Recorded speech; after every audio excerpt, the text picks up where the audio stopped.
एक बार एक नगर में बहुत ही बड़ा व्यापारी था। उसने अपने पूरे जीवन काल में बहुत ज़्यादा धन कमाया। एक बार उसने एक सन्यासी के बारे में सुना जो कि बहुत प्रसिद्ध हो रहे थे।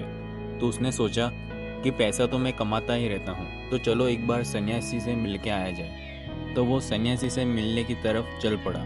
ऐसे ही वो सन्यासी के आश्रम में पहुंचा। उसने देखा कि सन्यासी का आश्रम तो किसी महल से कम नहीं है। ऐसी सुख सुविधा वहाँ पे थी कि किसी राजा के पास भी ना हो।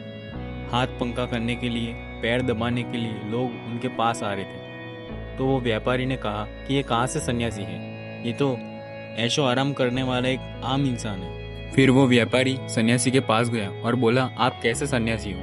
सन्यासी तो ध्यान भक्ति करते हैं, आप तो यहाँ ऐशो आराम कर रहे हो। तो वो सन्यासी ने कहा, बात तो सही है आपकी, तो चलो आश्रम से बाहर जाके सन्यासी जीवन जीता हूँ मैं। तो फिर वो और व्यापारी साथ में आश्रम के बाहर जाने लगे। थोड़ी दूर जाते ही व्यापारी ने कहा, अरे महाराज, मेरा सोने का लोटा जो मैं आपके लिए उपहार में लाया था वो आश्रम में ही रह गया, मैं लेके आ जाऊं?